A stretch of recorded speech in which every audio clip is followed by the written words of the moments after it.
When my husband passed away, his wealthy boss called me and said I found something. Come to my office right now. Then he added, and don't tell your son or your Dill. You could be in danger. When I got there and saw who was standing at the door, I froze. I never thought that after 45 years of marriage, I would feel like a stranger in my own life. But there I was, seated in the front pew at Elijah's funeral, while my son Marcus and my daughter-in-law, Kira, handled every decision as if I didn't exist. Mama, just leave this to us. You just worry about staying calm, Marcus had told me that morning with that condescending voice he had developed over the last few years. Kira nodded beside him with that false smile I'd grown all too familiar with. I stayed quiet because I didn't have the strength to fight. Elijah had died of a heart attack 3 days earlier, so suddenly that I still couldn't fully process it. One moment he was eating breakfast with me, talking about the garden he wanted to plant in the spring, and the next I found him collapsed in the garage. I watched the people filling the community church, Elijah's co-workers, neighbors, some distant relatives. Everyone approached Marcus and Kira to offer condolences as if they were the ones who were widowed. I was just an old woman of 68 who needed to be shielded from the trauma. Grandma is very fragile, I heard Kira whisper to someone. Marcus and I are taking care of everything. Fragile. That word hurt more than any empty condolence. Elijah never saw me as fragile. To him, I was Lena, his partner, his equal. But ever since Marcus married Kira 5 years ago, everything had gradually changed. During the service, I noticed something strange. Marcus seemed more relieved than grief-stricken. Every time someone approached to console him, he responded with a composure that bordered on indifference. Kira, for her part, had tears in her eyes, but something about her expression felt calculated, as if she were putting on a performance. After the burial at the home Elijah and I had shared for so many years, people gathered for the lunch Kira had organized. I sat in my favorite chair by the window, watching my daughter-in-law run everything as if it were her own house. Lena, you should go rest, Kira suggested, approaching me with a cup of tea I hadn't asked for. It's been a very long day for you. I'm fine right here, I replied, but my voice sounded weaker than I intended. Marcus came over and sat on the sofa across from me. Mama, Kira and I have been talking. We don't think you should stay in this house alone. It's too big for you, and after what happened with Dad. My blood ran cold. What are you talking about? Well, Marcus continued, exchanging a look with Kira. There are some very nice retirement communities where you'd be safer with people your own age activities.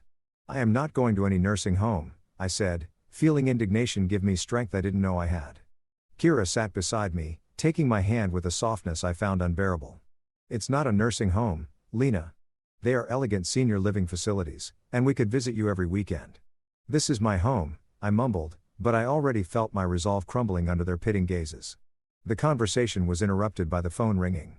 Marcus got up to answer it, and I could hear his voice from the kitchen, though not the exact words. When he returned, his expression had changed. It was someone from Dad's office, he said, looking annoyed. They wanted to talk to you about some paperwork. What paperwork? I asked. I don't know. I told him you were indisposed, that they could arrange anything with me. Something in his tone bothered me. Marcus, your father worked at that company for 30 years. If they want to talk to me about something, I have the right to hear it. Mama, don't worry about those things. We'll handle all the paperwork and legal affairs. That night, after everyone left and Marcus and Kira finally left me alone, I sat on the bed I had shared with Elijah for so many years. The house was too silent, full of memories that now felt distant. That's when my cell phone rang. The number was unfamiliar. Mrs. Lena Odom, a man's voice said on the other end of the line. I'm Theodore Vance, your husband's boss at Sterling and Grant Financial. Mr. Vance, I replied, recalling the name. Elijah had mentioned his boss several times, always with respect. Ma'am, I am so sorry for your loss. Elijah was an extraordinary man and everyone at the office valued him immensely. Thank you, I murmured. There was a pause and then his voice became more serious. Mrs. Odom, I need to see you urgently. There's something you need to know about the last few months of your husband's life. Something important. My heart started beating faster. What kind of thing? I can't talk over the phone. Can you come to my office tomorrow morning? And ma'am, it is crucial that you don't tell your son or daughter-in-law anything about this conversation. Elijah was very specific about that. The air caught in my lungs. Why? What is going on? Please, Mrs. Odom, come tomorrow at 10 o'clock in the morning. Your husband asked me that if anything happened to him, I should make sure to speak with you, but only with you. The line cut off and I was left sitting in the dark holding the phone with trembling hands. Elijah had anticipated his death. He had left specific instructions, and for some reason those instructions included keeping Marcus and Kira out of the loop. For the first time since his death, I felt like my husband was talking to me from somewhere far away, telling me to pay attention, that this was not the time to be fragile. Something was terribly wrong, and I was the only one who could figure it out. The next morning, I woke up with a determination I hadn't felt in months. For the first time since Elijah's death, I had a clear purpose. I dressed carefully, choosing the navy blue suit Elijah always said made me look elegant and strong. Marcus called early, as he had been doing since the funeral. "How did you sleep, Mama? Kara and I were thinking maybe you should stay with us for a few days." "I'm fine, son," I replied, trying to sound normal. "In fact, I have to go out this morning." There was a pause.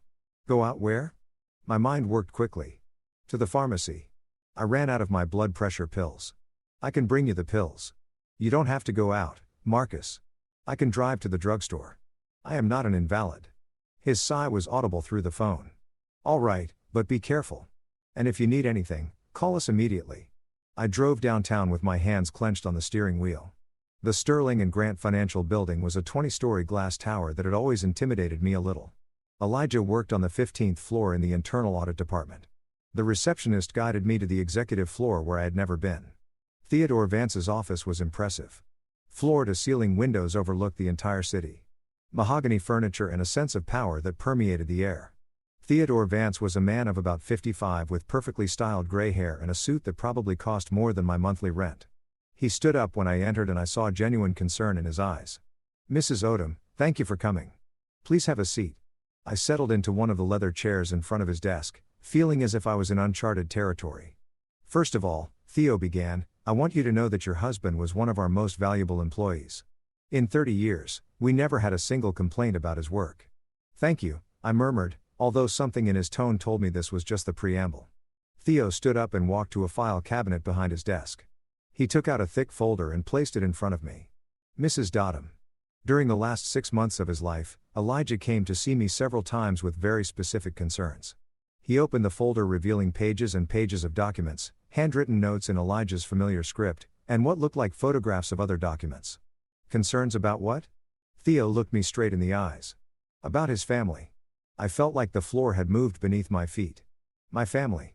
Elijah believed that his son and daughter-in-law were trying to manipulate him into making significant changes to his will and his bank accounts.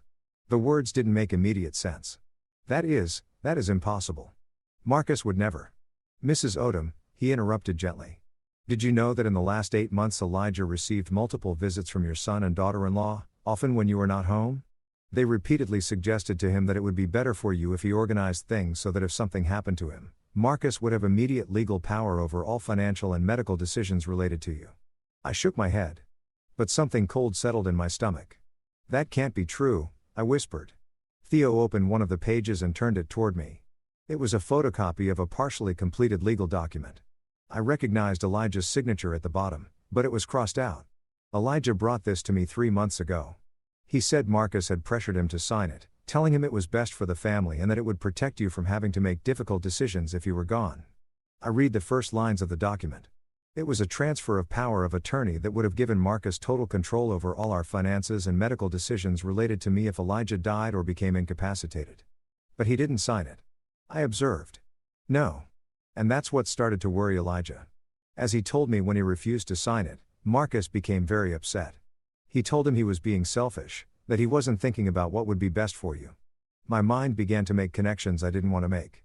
I remembered Marcus and Kira's visits over the last year, how they always seemed to be whispering about something when I entered the room. "There's more," Theo continued, turning to another page. "Elijah also told me that Kira had begun suggesting you were showing signs of confusion, of memory loss." "What?" "Apparently, she had started commenting to both Elijah and Marcus that you were repeating stories, forgetting conversations, that perhaps you needed closer medical supervision." I felt like I had been punched. "I'm not. My memory is perfectly fine." Elijah knew that.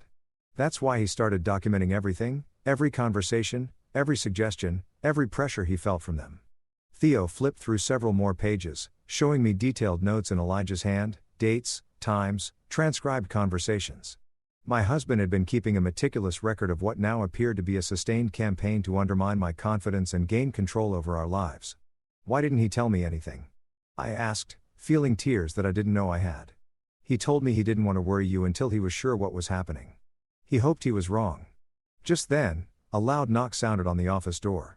Theo and I turned and my heart stopped when I saw who entered. Marcus and Kira were standing in the doorway. Their expressions a mixture of surprise and something darker.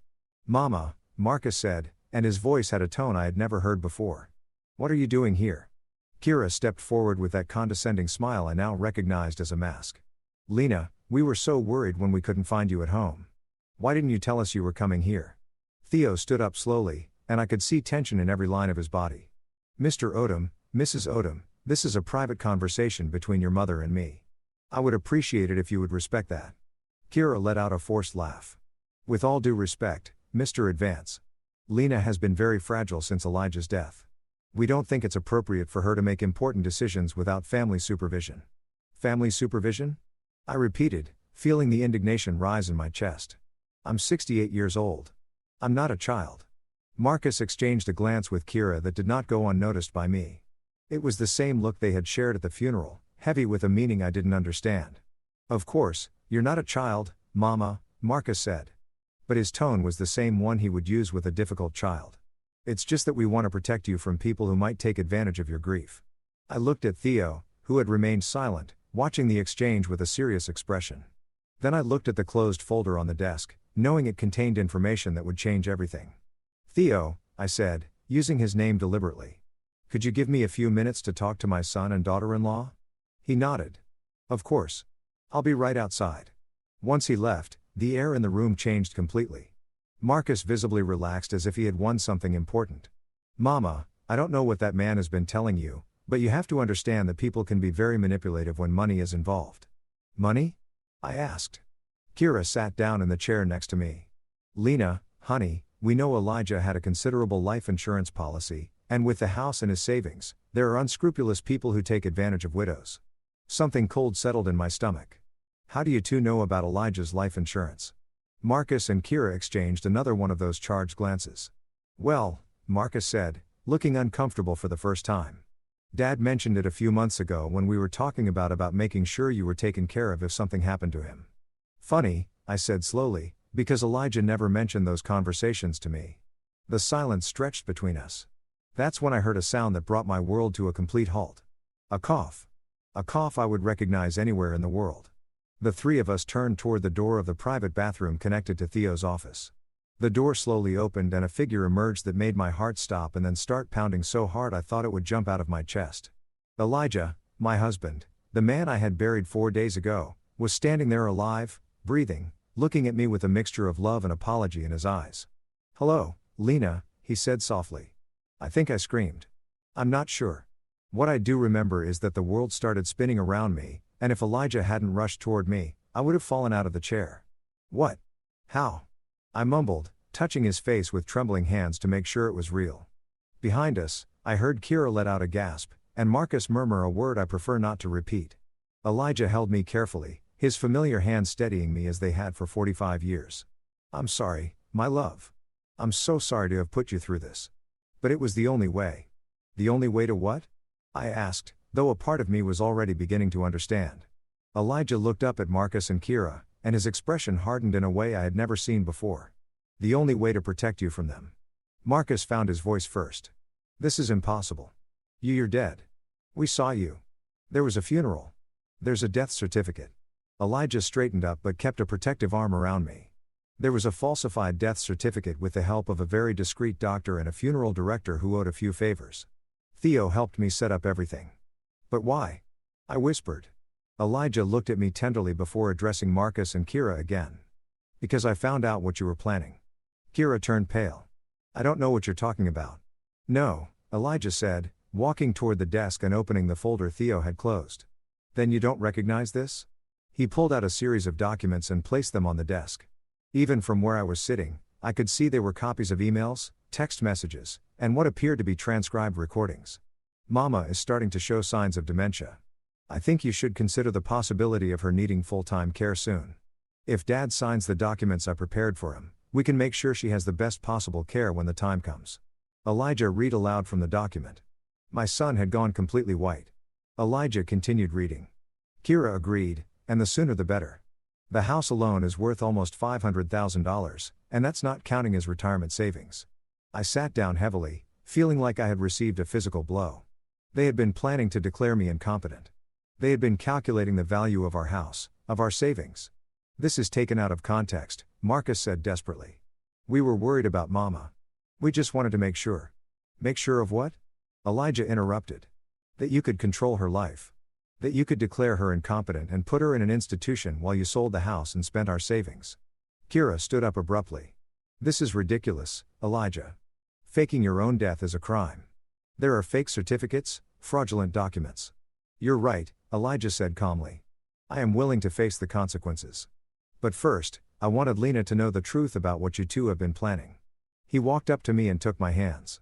My love, for the last 8 months, they have been visiting me regularly when you are not here. At first, I thought it was because they worried about us. But I gradually realized that every conversation was designed to convince me that you were losing mental capacity, that you needed supervision, that it would be selfish of me not to make legal arrangements to protect you. I looked at Marcus, my son, the baby I had carried in my arms, whom I had comforted during nightmares, whom I had loved unconditionally for 35 years. Is that true? I asked him. For a moment, I saw something in his eyes that might have been shame, but then it hardened. Mama, you don't understand the financial pressures we face. Kira and I have debts, obligations. So, it was true, I murmured. Elijah squeezed my hands. When I realized what was happening, I hired a private investigator. We discovered that Marcus has gambling debts of over $150,000 and Kira has been using credit cards in your name without your knowledge. The world wobbled around me once more. Credit cards in my name? 3 different cards? Elijah said softly with a total debt of over $10,000. Kira finally exploded. This is enough, Elijah. I don't know what kind of sick game you're playing, but this ends now. Lena, let's go. Clearly, your husband has lost his mind. But I didn't move. For the first time in months, maybe years, everything made sense. The constant visits, the exaggerated concern for my well-being, the suggestions about my memory, the rush to make me make decisions about my future immediately after the funeral.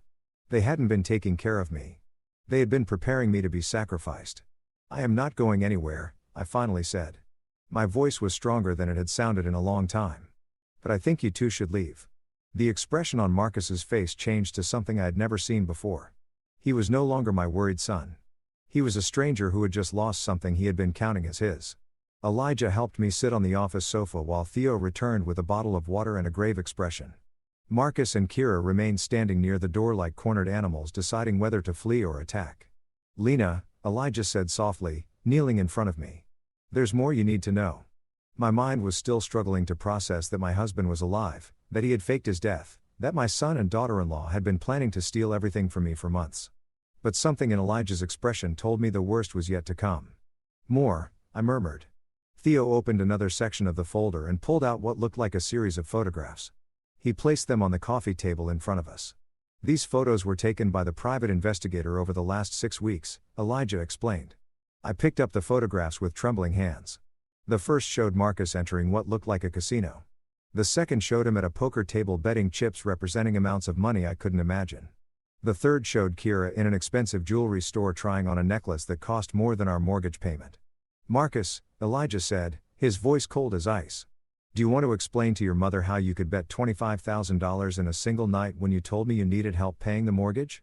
My son didn't answer, but I could see his jaws clench. Elijah continued, or maybe Kira can explain how she could buy a $4,000 necklace last week when you are supposedly struggling to make ends meet. Kira finally spoke. Her voice now stripped of all the false sweetness she had been using with me. Elijah, you don't know what you're talking about. That necklace was an imitation. An imitation of Tiffany and Amos? Theo asked, pulling a receipt from the folder. Because we have the receipt here, paid with a credit card in the name of Lena Odom. I felt like I had been slapped. You used my name to buy jewelry. Lena, Kira said, and for the first time, her mask completely cracked. You don't understand. Marcus and I are under so much pressure. His debts, our expenses. We just needed a little temporary help. Temporary? I repeated. How long have you been stealing from me? Elijah pulled out another document. According to our investigator, the fraudulent transaction started a year and a half ago. You used her information to open 3 credit cards. You have made unauthorized withdrawals from her savings account totaling over $1,000 and you have been intercepting her bank correspondence so she wouldn't notice. Intercepting my correspondence? Do you remember when Kira offered to help you with the mail a few months ago? Elijah asked when she said it would be easier if she handled organizing all your important accounts and documents. The memory hit me like lightning. Kira had been so sweet, so helpful. Lena, honey, I know these financial things can be confusing. Why don't you let me handle organizing everything for you? Elijah has so much work, and you already have enough worries, but that's not the worst of it, Elijah continued, his expression growing even gluier. What could be worse than this? I asked. Elijah looked at Marcus straight in the eyes. Tell your mother about the plan for the assisted living. Marcus went completely pale. I don't know what you're talking about. No, Theo said, pulling a small voice recorder from his desk. Because we have this. He pressed the playback button, and Marcus' voice filled the office. It was a phone conversation, likely recorded without his knowledge. Kira, we need to speed up the timeline. Dad is starting to ask questions, and Mama isn't acting as confused as we hoped. Kira's voice responded from the recorder. I already spoke to the director at the Magnolia place. Did you say you have the medical documents we need? The fake documents are ready. Once Mama is institutionalized, we can sell the house immediately. The market is good right now. I felt like I was falling off a cliff. Fake medical documents. The recording continued. And what if Elijah objects? Kira asked. Elijah isn't going to be a problem for much longer. Marcus replied, and something in his tone made my blood run cold. Elijah paused the recording and looked at me with eyes full of pain. That conversation was recorded 3 weeks ago, Lena, 3 weeks before my death. The silence in the office was deafening. I looked at Marcus trying to find some explanation, some way that this wasn't what it seemed. Elijah wasn't going to be a problem for much longer, I repeated slowly. What does that mean, Marcus? My son finally spoke, but his voice was that of a stranger. Mama, you're misinterpreting everything. We were just worried about Dad. His blood pressure had been high. He had been very stressed. Are you saying you were just waiting for me to die naturally? Elijah asked, standing up. Kira stepped forward, all pretense abandoned. Elijah, don't be dramatic. We were just being realistic about the future. Lena is going to need care eventually, and it's better to plan ahead. Plan ahead, I repeated, or speed up the process. Theo pulled another document from the folder. Lena, this may be the hardest thing to hear. It was a medical report. I read the first lines with growing horror. Patient shows clear signs of early dementia, episodes of confusion, short-term memory loss, disorientation. Evaluation for full-time care recommended. This is a lie, I said. My voice was barely a whisper. I've never seen this doctor. Dr. Silas Thorne.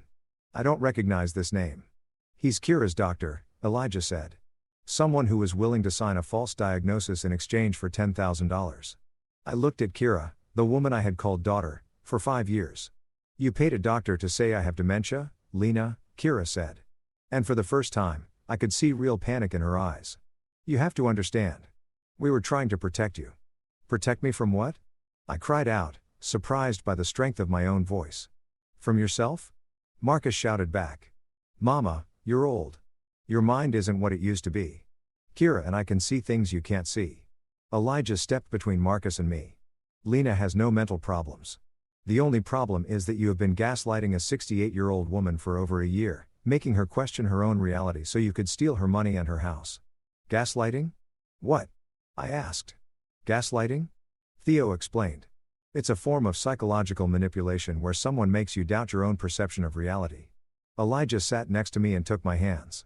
My love, do you remember a few months ago when you couldn't find your car keys and Kira suggested maybe you had lost them because your memory wasn't what it used to be? I nodded. It had been very distressing. We found the keys in Kira's purse, Elijah said softly. She had taken them. And do you remember when you couldn't find your blood pressure medication and Marcus said you had probably forgotten where you put it? My heart began to beat faster. Yes, it was also in Marcus's car. One by one, Elijah began to explain situations that I had interpreted as signs of my mental decline. The day I couldn't find my purse, the time I was late for an appointment because I was sure it was at a different hour, the occasions when I couldn't recall conversations I was sure I had had. All of them had been orchestrated for months. Elijah said, they have been systematically making you doubt your own mind, preparing the ground to declare you incompetent. I looked at Marcus and Kira, these two people I had loved and trusted. Why? I whispered. We're Unk family? Kira laughed, a bitter sound I had never heard from her before. Family, Lena? You and Elijah have been an obstacle for us since the day we got married. Sitting in this huge house accumulating money you never use while Marcus and I struggle every month. You never asked us for help, I said weakly. We didn't want your help, Marcus said. We wanted what's rightfully ours. What's rightfully yours? We are your family, Marcus exploded. That house should be ours. That money should be ours. You're going to die soon anyway. The silence that followed those words was absolute. In that moment, I knew I had lost my son forever. The person standing in front of me was a stranger who had been using my love against me, counting the days until my death so he could collect. But I also knew something else. For the first time in over a year, my mind was completely clear. I wasn't confused. I didn't have dementia. I was the victim of a cruel and systematic conspiracy carried out by the two people I trusted most. And now that I knew the truth, I would never be the same again. The following days were an emotional roller coaster I will never forget. Elijah stayed in a discreet hotel while Theo helped us navigate the legal complications of his resurrection. I returned home, but for the first time in months, I didn't feel like a prisoner in my own life. Marcus and Kira had left Theo's office that day in a state of shock and fury. I hadn't heard from them for 48 hours until they appeared at my door on a Wednesday morning. I watched them arrive from the living room window. Marcus walked with that determination I recognized from his childhood when he had done something wrong and was determined to convince me it wasn't his fault. Kira followed him, but something in her posture told me the strategy this time would be different. I opened the door before they could ring the doorbell. "Hello, Mama," Marcus said, and his voice had that carefully controlled quality he used when trying to manage a difficult situation. "Marcus, Kira." My voice sounded colder than I intended, but I didn't try to soften it. "Can we come in?" Kira asked. "We need to talk." I let them in, but I didn't invite them to sit down. We stood in the living room that had witnessed so many happy family gatherings and now felt like a battlefield. "Mama," Marcus began, thinking a lot about what happened in the office. "I'm sure you have." Kira took a step forward. "Lena, I think there are a lot of misunderstandings here. Yes, Marcus and I have been concerned about your well-being, but everything we did was with the best intentions." "The best intentions," I repeated, "like using my name to open credit cards." "Those cards were for emergencies," Marcus said quickly. "Expenses that might arise related to your care, like a $4,000 necklace." Kira sighed. "Okay, I made a mistake, but Lena, you have to understand the pressure we've been under. Marcus' debts are expenses. Your debts are not my responsibility," I said, surprised by how easy it was to say those words. Marcus changed tactics. "Mama, Dad is manipulating you. Doesn't it seem strange that he would fake his own death? What kind of man does that? The kind of man who is trying to protect his wife from a son who is planning to steal everything from her." "We weren't stealing," Marcus exploded. "That house, that money, it was eventually going to be ours anyway. We were just trying to speed up the process because we needed help." The brutal honesty of that statement left me speechless for a moment. "Marcus," I finally said, "you are telling me that you have been waiting for Elijah and me to die so you could have our money. That's not how it sounds." Kira intervened desperately. "All families plan for the future. Families do not plan to declare their parents incompetent with false medical diagnosis." Kira turned pale. That was just a precaution in case you truly needed care in the future. A precaution you paid for with $10,000. Marcus ran his hands through his hair. A sign he was losing patience. "Mama, listen to yourself. You've become paranoid. Dad is filling your head with crazy ideas." "Crazy ideas," I repeated. "Like the idea that I deserve to live in my own home without anyone trying to declare me crazy." "No one is trying to declare you crazy," Marcus yelled. I walked to the phone and dialed a number I had memorized. "What are you doing?" Kira asked. "Calling Elijah," I replied. "I think he should be here for this conversation." "Mama, no," Marcus said, but it was already too late. Elijah arrived 20 minutes later. He had been expecting my call, probably knowing this moment would come. When he walked in, the tension in the room immediately intensified. "Marcus, Kira," he greeted them in a neutral voice. "Dad," Marcus said. "We need to resolve this as a family." Elijah sat next to me on the sofa, automatically taking my hand. "I'm listening." Kira sat in the chair opposite us, assuming her most vulnerable posture. "Elijah, I know what we did looks bad, but you have to understand that we were desperate." "Explain the desperation," Elijah said. Marcus began to speak quickly, the words rushing out as if he had been rehearsing this speech.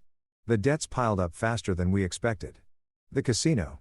I know it was stupid, but I thought I could win money fast. And when that didn't work, we panicked. So, you decided to rob your parents? Elijah asked. It's not robbing, Marcus shouted. You have more money than you'll ever spend. That house is too big for 2 people. We were just accelerating the inheritance. Accelerating the inheritance by declaring me incompetent? I asked. Kira started to cry. Not real tears, but the kind of calculated crying I had seen her use on other occasions when she wanted to get something. Lena, we never wanted to hurt you. We just wanted to ensure you were taken care of and that we could pay off our debts. You thought you could manage both by stealing my money and locking me up in an assisted living facility. I said it wasn't a nursing home, Marcus said. The Magnolia Place is a very nice retirement community. You would have been comfortable there. Against my will. You would have adapted eventually, Kira murmured. The silence that followed was absolute. I think it was at that moment that even they realized how monstrous what they had been planning sounded. Elijah slowly stood up. Marcus, I want you to listen very carefully to what I am about to say. My son looked up and for a moment I saw a flicker of the child he had been.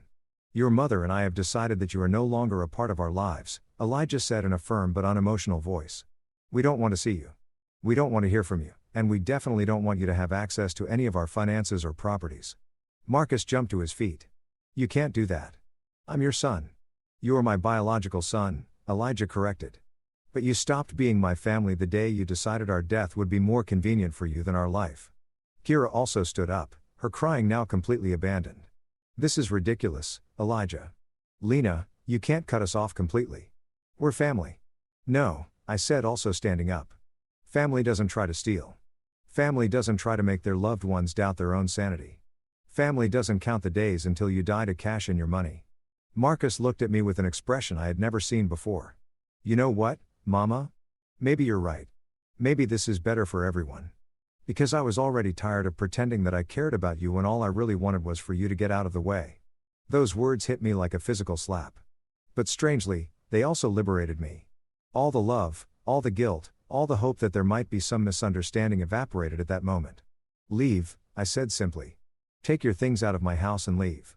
Gladly, Marcus said. But this doesn't end here. We're going to fight this. We're going to prove that Dad faked his death, that you're not competent to make decisions. Elijah smiled, but it wasn't a kind smile. Go ahead. And when you do, be sure to explain to the judge why you were planning to declare your mother incompetent with fake medical documents. I'm sure he'll be very interested in hearing about that. Marcus and Kira looked at each other, and I could see the panic growing in their eyes as they realized they had no exit strategy.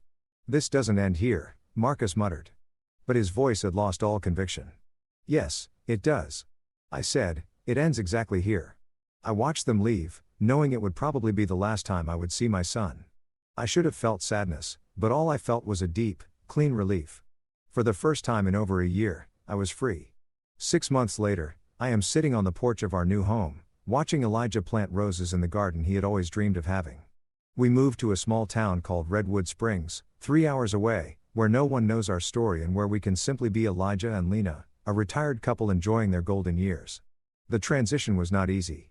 There were moments, especially during the first few weeks, when I woke up in the pre-dawn hours wondering if we had done the right thing.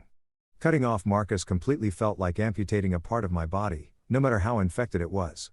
But Elijah constantly reminded me why we had made that decision. My love, he would say when he found me crying at night. You cannot save someone who is willing to destroy you. Theo had helped us manage the legal complications. Falsifying the death certificate resulted in some fines and community service for Elijah. But when the evidence of Marcus and Kira's conspiracy was presented, the judge was surprisingly sympathetic. I've seen many cases of elder financial abuse, he had told us during the hearing, but rarely one as systematic and cruel as this. Marcus and Kira tried to follow through on their threat to fight legally, but their case quickly fell apart when the district attorney decided to investigate the fraudulent credit cards and the false medical documents. In the end, they were the ones who faced criminal charges, not us. The last I heard of them, Marcus was serving 18 months of probation for financial fraud. Kira had lost her nursing license. They had divorced 6 weeks after everything came to light, each blaming the other for dragging them into such a desperate situation. I feel no satisfaction in their downfall. I only feel a strange sense of closure, like when you finish reading a book that had been disturbing you, and you can finally put it aside. We sold the big house where we had raised Marcus. It was too full of complicated memories, and frankly, they were right about one thing. It was too big for 2 people. With the money from the sale, we bought this smaller house in Redwood Springs with enough land for Elijah's garden and a view of the mountains that makes every sunrise feel like a gift. We also paid off all the debts Marcus and Kira had accumulated in our name. Not because we owed it to them, but because we wanted to start this new phase of our lives completely clean without any financial connection to our past. Do you think Marcus will ever understand what he did? I ask Elijah one evening as we prepare dinner together. Elijah stops chopping vegetables and looks at me with those wise eyes that made me fall in love with him 46 years ago. I don't know, my love, but it is no longer our responsibility to teach him. That is the hardest lesson I have learned in these months. For 35 years, I felt responsible for Marcus' happiness and well-being. Even when he became an adult, even when he got married, he was still my baby who needed protection and guidance. But some adults choose paths their parents cannot follow. And sometimes the truest love is knowing when to let them go. We've made new friends here. Brenda and George, the couple next door, invited us to dinner last week. During the conversation, Brenda mentioned that they had cut ties with their son 10 years ago. He was an addict, she explained simply. And every time we tried to help him, he dragged us into his chaos. In the end, we had to choose to save our marriage and our sanity or continue to be victims of his destruction. Was it difficult? I asked. George took Brenda's hand. It was the hardest decision of our lives. But it was also the one that saved us. I hadn't realized until that moment how much I needed to hear that we weren't the only parents who had had to make such an extreme decision. This morning, Elijah brought me coffee in bed, a routine we've developed in our new life. As I took my first sip, I noticed he had left a letter on the nightstand. What is this? I asked. It arrived yesterday. It's from Marcus. My heart stopped for a moment. Did you read it? It's for you. I held the letter for several minutes before opening it. The handwriting was the same I had seen on thousands of Mother's Day cards, but the words were those of a stranger. Mama, it began. I know you probably don't want to hear from me, but I need to tell you something. Kira and I divorced. She blamed everything that happened on my gambling debts, but I know the truth is more complicated than that. He went on to explain that he was in therapy trying to understand how he had reached the point of conspiring against his own parents. The therapist says, I have entitlement issues, that I've always felt I deserve things without working for them. It came to the point near the end. I'm not asking for forgiveness because I know I don't deserve it. I just wanted you to know that I understand what I did and I understand why you had to walk away from me. If you ever want to give me another chance, I'll be working to be the person I should have been all along. When I finished reading, I handed the letter to Elijah. What do you think? I think he sounds like someone who is trying to change, I said honestly. But I also think words are easy. Elijah nodded. And what do you want to do? Nothing, I said, surprising myself with the certainty of my answer. I want to continue living our life. And if one day he proves with real actions that he has changed, maybe we can reconsider. And if he never does, I looked out the window at the garden where the roses Elijah had planted were beginning to bloom. Then we will live a beautiful life without him. That afternoon, while Elijah worked in the garden, I decided to write my own letter, not to Marcus, but to myself, a kind of declaration of independence from the guilt I had been carrying. Dear 68-year-old Lena, I wrote, forgive yourself for loving so much that it almost cost you everything. Forgive yourself for trusting so much that it almost cost you your sanity. Forgive yourself for believing that family love is always unconditional. But also celebrate your strength. Celebrate that when you finally saw the truth, you had the courage to act on it. Celebrate that you chose your own life over everyone else's comfort. That night, as Elijah and I prepared for sleep in our new bedroom with a view of the mountains, he asked me, do you regret anything? Cutting him off completely? No, I replied without hesitation, not seeing the sign sooner sometimes. And me faking my death? I smiled.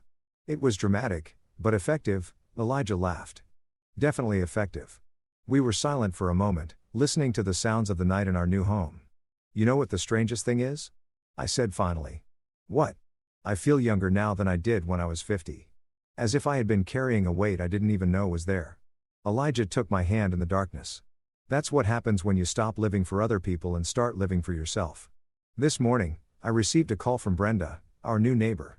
Lena, she said, a group of us are going to the farmer's market on Saturday, and then we thought we'd grab lunch at that new French cafe. Would you like to come? I'd love to, I replied without hesitation. A year ago, I would have had to consult with Marcus and Kira, make sure they didn't need anything. Consider if it was appropriate for a woman my age to go out with friends. Now I simply say yes to the things that make me happy. As I write these lines, sitting on my porch with a cup of tea and the sound of Elijah whistling as he waters his roses, I realize that this is the first time in decades that I feel completely free. Free from guilt, free from expectations, free from the need to justify my decisions to people who never had my best interests at heart. Marcus was right about one thing. Elijah and I probably won't live many more years, but the years we have left will be ours. Lived on our terms, surrounded by people who love us unconditionally and without hidden agendas. And I discovered that is worth more than any toxic family tie I may have lost in the process. Sometimes the greatest freedom comes from having the courage to walk into the unknown, leaving behind even those you loved most when the love had become indistinguishable from the harm. Tonight I will sleep soundly for the first time in 2 years, knowing that tomorrow I will wake up to a life that is completely mine.